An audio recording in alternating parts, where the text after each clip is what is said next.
दौलत जमा नहीं किया, हराम का एक पैसा नहीं खाया। सुनो सुनो नौजवानों, ये भी मिसाल लेकर जाओ।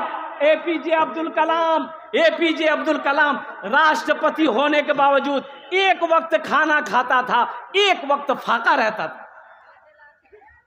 और जब राष्ट्रपति भवन से निकला एपीजे अब्दुल कलाम, सिर्फ एक ब्रीफकेस अटैची उसके हाथ में थी, छोटी सी अटैची, दो जोड़ा कपड़ा, एक अटैची। हिंदुस्तान का राष्ट्रपति है और कुर्बान जाओ, दौलत इकट्ठा नहीं किया, पैसा इकट्ठा नहीं किया, सोना इकट्ठा नहीं किया, चांदी इकट्ठा नहीं किया, कुर्बान जाओ। एपीजे अब्दुल कलाम इंतकाल कर गए, आज उसकी कब्र मौजूद है। इसलिए मेरे बच्चों, मेरे नौजवानों, तालीम से कभी समझौता मत करना। एक वक्त अगर भूखा रहना पड़े, भूखा रह लेना, लेकिन खुदा के वास्ते अपने बच्चों को जाहिल मत रखना। अपने बच्चों के वास्ते ज़मीन छोड़कर मत मरना कि कहाँ से पढ़ाएंगे। ज़मीन मेरे पास 4 बीघा ज़मीन है, हम कहाँ से पढ़ाएंगे? खेती करेंगे ना, इसको पढ़ाएंगे हम।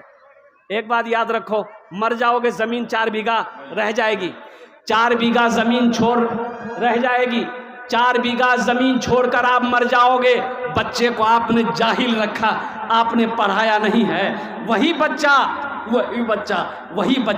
अगर अय्याश निकल गया, वही बच्चा अगर बुरे नशे में अगर वो मुलविस हो गया, तो वही बच्चा ज़मीन को बेचकर उड़ा देगा और वो ज़मीन उसकी काम नहीं आएगी। इसलिए मेरे भाइयों, मेरे नौजवानों, मेरे बच्चों, ये पैगाम लेते जाओ, चाहे जो हो जाए, इंशाअल्लाह हम लोग तालीम हासिल करेंगे। इंशाअल्लाह कितने लोग तैयार? हाथ उठाओ। इंशाअल्लाह अपने बच्चों को इंशाअल्लाह हम लोग पढ़ाएंगे, चाहे जो हो जाए। अपने बच्चों को पढ़ाओ, इंजीनियर बनाओ, डॉक्टर बनाओ, प्रोफेसर बनाओ, हाफिज बनाओ, आलिम बनाओ, साइंसदान बनाओ, लेकिन जाहिल नहीं रहना है। जाहिल बच्चे को नहीं रखना है। एक वक्त फाका करना पड़े, फाका कर लेना, लेकिन अपने बच्चे को तालीम ज़रूर दिलवाना। लेकिन सबसे पहले बच्चे को जो तालीम देनी है, वो किसकी तालीम देनी है? कुरान। किसकी तालीम देनी है? हाथ उठा के बोलो, किसकी तालीम देनी है? इंशाअल्लाह सबसे पहले कुरान। अच्छा ये बात बताओ, कुछ लोग कहते हैं कि हजरत मदरसे में पढ़ा के क्या होगा? मदरसे में बच्चे को पढ़ाएंगे तो क्या होगा? हाफिज बनेगा या आलिम बनेगा? अच्छा हाँ, तो फिर बोले इससे क्या फ़ायदा मिलेगा? क्या कमाएगा, क्या खाएगा, क्या बच्चों को खिलाएगा, क्या बीवी को खिलाएगा? कुर्बान जाओ, मेरे कुरान में क्या नहीं है? मेरे कुरान में क्या नहीं है? दुनिया और आखिरत की सारी चीज़ें कुरान के अंदर में मौजूद है। तुम कुरान पढ़कर तो देखो, कुरान पढ़कर तो देखो। तुमने कभी कुरान को पढ़ा नहीं है, तर्जमे के साथ पढ़ो, देखो अल्लाह ने क्या क्या हुक्म दिया है। मेरे नौजवानों, 400 साल 500 साल पहले ये साइंस का कोई वजूद नहीं था। और कुर्बान जाओ, मुझे ये बताओ, 40 साल 50 साल पहले ये मोबाइल था? अरे बोलो, जोर से बोलो। 40-50 साल पहले ये मोबाइल नहीं था, इसका कोई वजूद नहीं था, कोई आदमी सोच नहीं सकता था। लेकिन कुर्बान जाओ, सुनो नौजवानों, 200 साल 300 साल पहले ट्रेन नहीं थी, बस नहीं थी, ओ प्लेन नहीं है, और कुर्बान जाओ साइंस का कोई वजूद था ही नहीं। लेकिन वाह वाह, कुरान को नाजिल हुए 1450 साल का अरसा गुजर गया। कुरान को नाजिल हुए 1450 साल का अरसा गुजर गया। ए नौजवानों सुनो, मुसलमानों, ए मेरे बच्चों सुनो, मेरे कुरान में क्या नहीं है? जब कुरान नाजिल हुआ, लोगों के दिमाग में जब बुद्धि आई, तो अंग्रेजों ने कुरान को पढ़ा कि ये आखिरी किताब है, आसमानी किताब है, गॉड के अल्लाह के तरफ से ये किताब आई है, आखिर इस किताब के अंदर में है क्या? वो पढ़ा, पढ़कर समझा, रिसर्च किया, स्टडी किया। सुनो नौजवानों, जब वो कुरान को पढ़ा, कुरान को समझा, कुरान को जब स्टडी किया, तो कुरान के तुफैल में कुरान को पढ़कर वो चांद पर पहुंच गया, साइंसदान बन गया। कुरान को पढ़कर साइंसदान बन गया, चांद पर पहुंचा। चांद पर आदमी पहुंचा कि नहीं पहुंचा? अरे बोलो भाई, पहुंचा कि नहीं पहुंचा? आदमी वहां जमीन खरीद रहा है, आदमी चांद पर जमीन खरीद रहा है। पता ये चला शाहरुख खान भी पीछे नहीं रहा, वो भी एक कट्ठा जमीन खरीद लिया। जा, वो भी वहां पर जमीन खरीदा है चांद पर। चांद पर कुरान की उंगली पकड़कर, कुरान को पढ़कर, कुरान को समझकर लोग चांद पर पहुंच गए। कुरान आज हमारे घरों में मौजूद है, लेकिन अफसोस का मकाम है कि हम दर दर की ठोकरें खा रहे हैं। इसलिए मेरे बच्चों, मेरे नौजवानों, तालीम हासिल करो, कुरान को सीने से लगाओ, अल्लाह के कलाम की तिलावत करो, अल्लाह के कुरान को पढ़ो। इंशाअल्लाह देखना, कुरान की इज्जत करो, कुरान को सीने से लगाओ, कुरान पर अमल करो, देखना अल्लाह तुम्हें जमीन से उठाकर आसमान की बुलंदी पे पहुंचा दे। कुरान में वो तासीर है, कुरान के अंदर में वो तासीर बताया गया हदीसों के अंदर में कि जब कोई बंदा कुरान की तिलावत करता है तो सबसे ज्यादा गौर से कान लगाकर कौन सुनता है? पड़ोसी नहीं, भाई नहीं, घर में जो लोग हैं वो लोग नहीं। सुनो, हदीस के अंदर में आता है कि जब कोई बंदा कुरान की तिलावत करता है तो कान लगाकर सबसे ज्यादा अल्लाह सुनता है।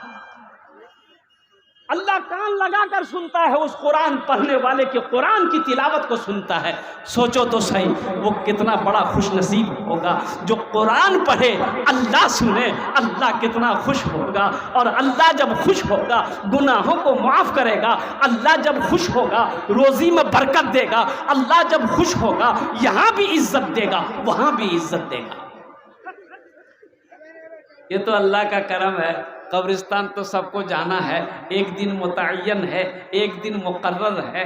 कुर्बान जाओ, कुल्लु नफ्सिन ज़ाइक़तुल मौत सुम्मा इलैना तुरजऊन। मेरा अल्लाह कहता है हर शख्स को मौत का मज़ा चखना है, फिर तुम सबको मेरे पास आना है ना। अरे जाना है ना। कहाँ जाना है? ससुराल नहीं, अल्लाह के यहाँ जाना है, अल्लाह के पास जाना है। कुर्बान जाओ, अल्लाह के पास जमा होना है, अपने अमाल का हिसाब देना है। इंशाअल्लाह कुछ पैगाम है कुरान के हवाले से, इसलिए कि मदरसे का ये जलसा है। अल्हम्दुलिल्लाह सुम्मा अल्हम्दुलिल्लाह। मैं दुआ करता हूँ आप कसीर तादाद में यहाँ पर तशरीफ़ लाए हैं। अल्लाह आपके आने को, बैठने को, सुनने को अपनी बारगाह में कबूल फरमा ले। आमीन बोलेगा। हमद बारी ताला के चंद अशार शेख इजाजत हो तो हजरत। हमद बारी ताला के। गुनाहों पे हूँ शर्मिंदा, इलाही दरगुजर कर दे। गुनाहों पे हूँ शर्मिंदा, इलाही दरगुजर कर दे। बड़ा मुजरिम हूँ मैं तेरा, इलाही दरगुजर कर दे।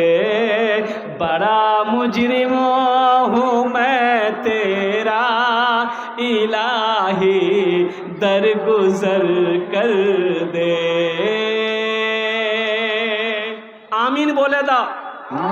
खता कोई नहीं छोड़ी, कभी सियान नहीं छोड़ा।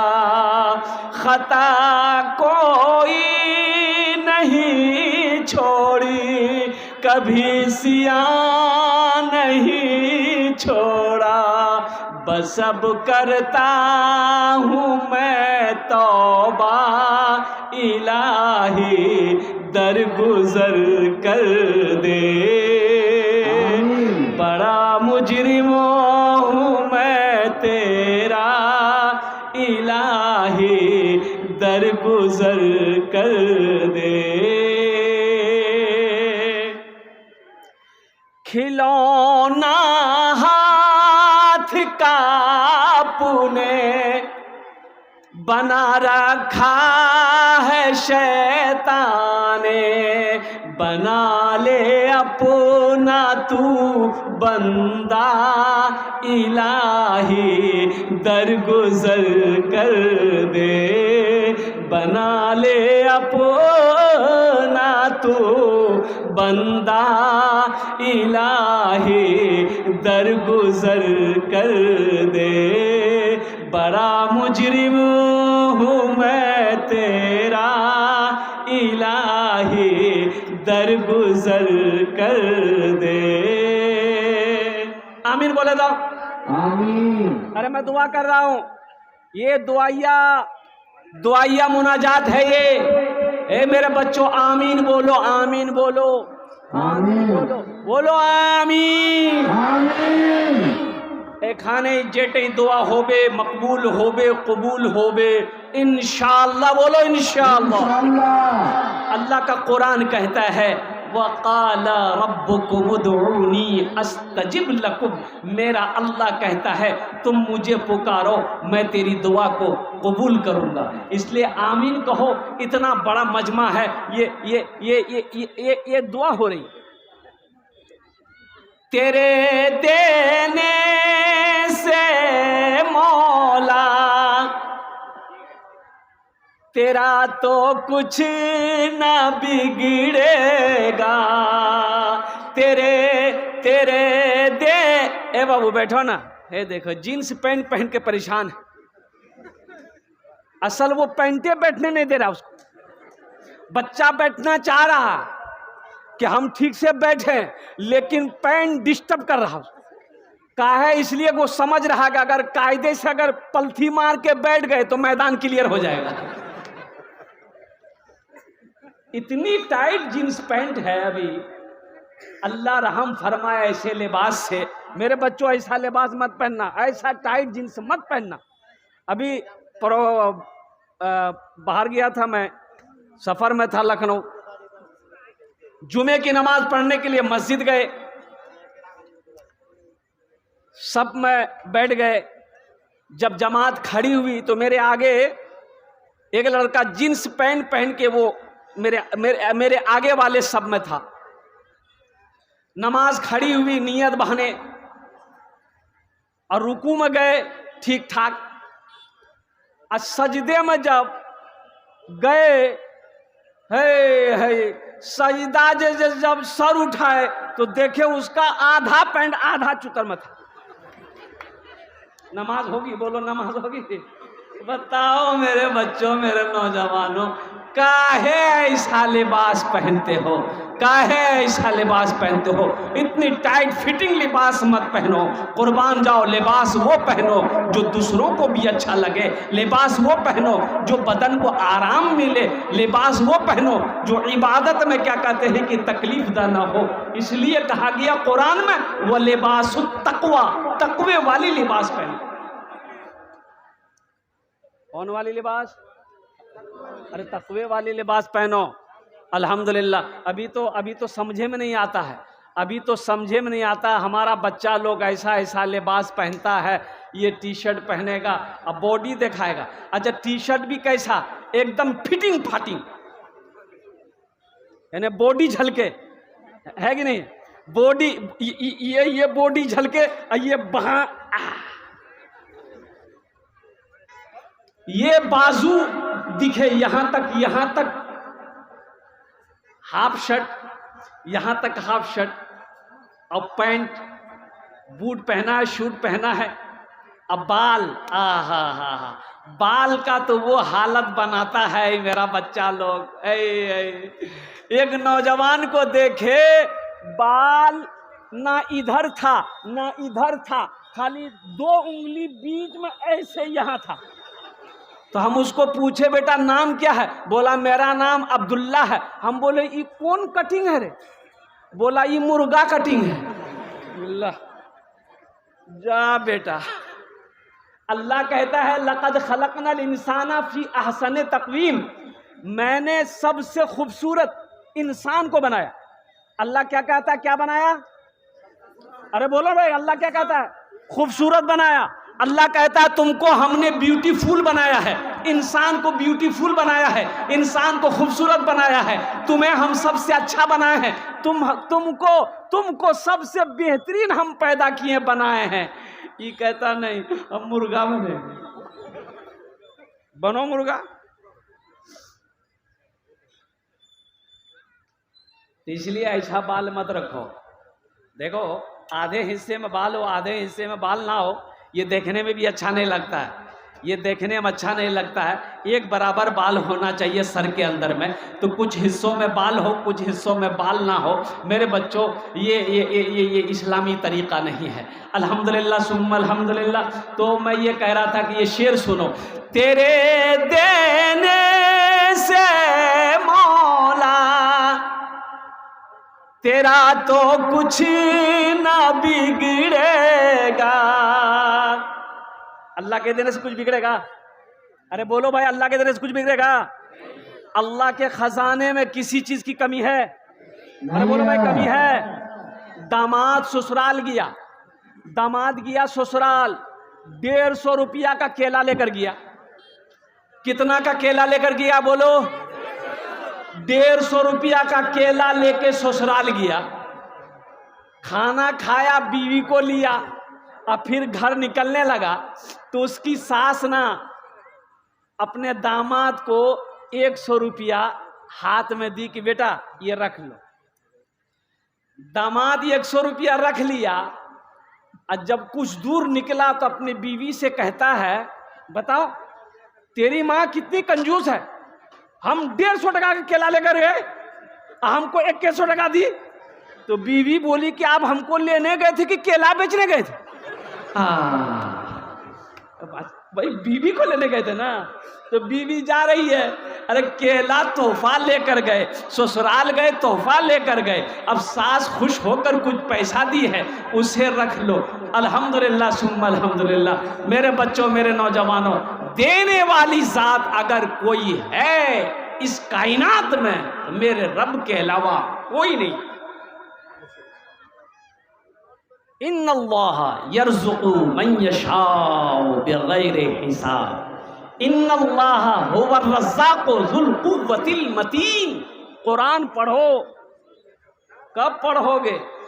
तेरे देने से मौला तेरा तो कुछ ना बिगड़ेगा, मगर बन जाएगा मेरा इलाही दरगुजर कर दे। बड़ा मुजरिम हूँ मैं तेरा इलाही दरगुजर कर दे। गुनाहों पे शर्मिंदा,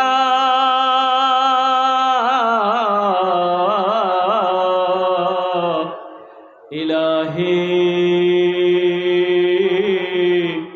दर गुजर कर दे। आमीन बोले जरा। मदरसे का जलसा है।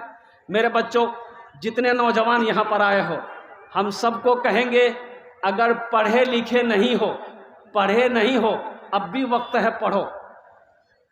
पढ़े अगर नहीं हो, जाहिल हो, लेकिन हम तुमको कहेंगे, चाहे वो दिल्ली कमा रहे हो, चाहे पंजाब खट रहे हो, चाहे मुंबई में रहते हो, कहीं भी रह रहे हो, उम्र ज़्यादा हो गई, शादी हो गई, बच्चा हो गया, कोई दिक्कत नहीं है। ट्यूशन लगाओ, लेकिन पढ़ो। पढ़ो, पढ़ोगे इज्जत मिलेगी, एजुकेशन हासिल करोगे, दुनिया सलाम करेगी। और जो पढ़ा लिखा नहीं है, कुर्बान जाओ, उसकी जिंदगी बेकार है। तालीम जरूरी है। तलबुल इल्म फरीदतुन अला कुल्li मुस्लिमति मुस्लिमा। इल्म का तलब करना हर एक मुसलमान, औरत और मर्द पर फर्ज है। पढ़ो मेरे बच्चों, नौजवानों। बच्चा जब 5 साल का हो जाए, बच्चा जब 4 साल का हो जाए, सबसे पहले उसे अल्लाह का कुरान पढ़ाओ। क्या पढ़ाना है? अरे बोलो, जोर से बोलो। अल्लाह का कुरान पढ़ाओ। और कुरान पढ़ा चुके, लगे हाथ उस बच्चे को हाफिज़ कुरान बना दो, अल्हम्दुलिल्लाह। फिर चाहते हो कि नहीं नहीं इसको हम डॉक्टर बनाएंगे, अल्हम्दुलिल्लाह। फिर इंग्लिश मीडियम स्कूल में पढ़ाओ, फिर उसे डॉक्टर बनाओ, इंजीनियर बनाओ, प्रोफेसर बनाओ, साइंसदान बनाओ, कुछ भी बनाओ, लेकिन सबसे पहले अल्लाह का कुरान पढ़ाओ।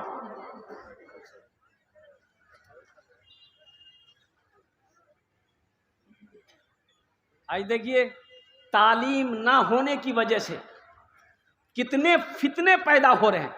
ये हमारा बच्चा जाहिल है, जाहिल है, जाहिल को क्या समझ में आएगा कि ये सही है कि गलत है। जाहिल जल्दी क्या कहते हैं कि वो फर्क नहीं कर पाएगा, वो उल्टा पुल्टा काम कर देगा। कुर्बान जाओ, अगर वो पढ़ा लिखा होगा, शिक्षित होगा, तालीम याफ्ता होगा, तो वो सोचेगा पहले कि ये काम जो हम करेंगे ये काम सही है कि गलत है। सही लगेगा करेगा, अगर गलत लगेगा उस काम में हाथ नहीं लगाएगा। लेकिन एक लड़का, एक नौजवान, एक हमारा बच्चा अगर शिक्षित नहीं है, अगर एजुकेटेड नहीं है, अगर तालीम याफ्ता नहीं है, तो वो जो चाहे वो कर सकता है। अभी पता चला, कल की रिपोर्ट है, हम नहीं बोलेंगे।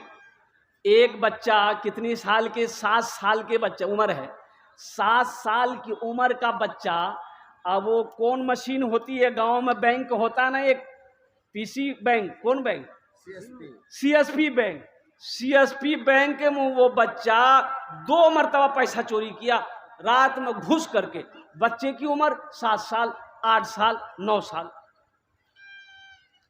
बताओ, तालीम नहीं है, बच्चे को अच्छे आदाब सिखाए नहीं गए, बच्चे को तालीम नहीं दी जा रही है, तो हमारा बच्चा क्या बनेगा, हमारा बच्चा क्या बनेगा। और एक बात याद रखो, अभी आप लोगों ने सुना होगा, पहले ज़माने में कभी सुनते थे और कुर्बान जाओ अल्लाहु अकबर कबीरा। अभी एक रिपोर्ट आई है, वीडियो बहुत सोशल मीडिया पे क्या कहते हैं चल रही है। हाय, अरे प्यार करोगे किससे करोगे, बीवी से ना करोगे। अरे प्यार किससे करोगे, बोलो ना, अरे बोलो ना भाई, किसकी बीवी से। हाँ, वही खुलासा कर दे रहे हैं ना, अपनी बीवी से प्यार करेंगे ना, प्यार बीवी से करेंगे, मोहब्बत बीवी से करेंगे। सुनो, इसके अलावा किसी के साथ में जायज नहीं है, ये हराम है। लेकिन अभी एक नौजवान बीवी को छोड़ा, साली को छोड़ा, सासे को लेके भाग गया। जाओ, झमेला खत्म। ये सच्ची घटना है, ये सच्ची घटना है। ये वो नौजवान सास को लेकर फरार हो गया। अच्छा देखिएगा, दादा पोता का रिश्ता कितना पाकीज़ा रिश्ता है, कितना प्यारा रिश्ता है। दादा पोता, दादी पोता, दादी पोता। अरे दादी अपना बुझते पारन तो, दादी यानी मेरे अब्बा की माँ दादी, कितना पाक रिश्ता है। लेकिन इसका पोता रहता था दिल्ली में, लड़का था जाहिल, लड़का था मनचला, लड़का था, न समझे हैं? हाँ, लड़का फोन करे, दादी से बात करे, बड़ी प्यारी प्यारी बात करे, मीठी मीठी बात करे, और कुर्बान जाओ दादा भी बाहर में था दादी को छोड़ के। पोता बोला कि बस पोता को दादी से प्यार हो गया, दादी को पोता से प्यार हो गया। पोता दिल्ली से आया, दादी को लेकर फरार हो जा, दादा घूमते रहो। तो 1 2 3 नेशनल हाईवे फ्री। पढ़ो, रिश्ते को समझो, रिश्ते को समझो, रिश्ते को समझो, रिश्ते को अहमियत दो मेरे बच्चों। कलम रखो, पॉकेट में कलम रखो, पॉकेट में कलम होना चाहिए। 1 2 3 4 5 कलम होना चाहिए। अल्हम्दुलिल्लाह सुम्मा अल्हम्दुलिल्लाह। पॉकेट में कलम होगा अगर तुम शिक्षित हो, अगर तुम तालीम याफ्ता हो, अगर तुम पढ़े लिखे हो, इंशाअल्लाह जहां तुम खड़े हो जाओगे वहीं पर बाजार लगेगा। जहां तुम खड़े हो जाओगे दुनिया वहीं झुककर सलाम करेगी। एपीजे अब्दुल कलाम को लो, हिंदुस्तान का, इंडिया का राष्ट्रपति, आज बाज़ लोग कहते हैं क्या करें हजरत, हालात सही नहीं है, हम पढ़ नहीं पाए, गुर्बत की वजह से तालीम नहीं हासिल कर पाए। लेकिन मेरे बच्चों, APJ अब्दुल कलाम उस घर में पैदा हुआ, एक वक्त खाना खाया जाता था, दूसरे वक्त फाका कशी में गुजारना पड़ता था। APJ अब्दुल कलाम का अब्बा बहुत गरीब थे, कुर्बान जाओ, लेकिन APJ अब्दुल कलाम ने पीछे मुड़कर नहीं देखा। ओ, पढ़ाई के साथ साथ आप काम भी करते थे, खाली वक्त में काम करते थे, अखबार बेचते थे, और कुर्बान जाओ, पढ़ाई से कोई समझौता नहीं किया। पढ़ा, इतना पढ़ा, इतना पढ़ा, इतना पढ़ा कि हिंदुस्तान को मालो माल कर दिया, मिसाइल बना।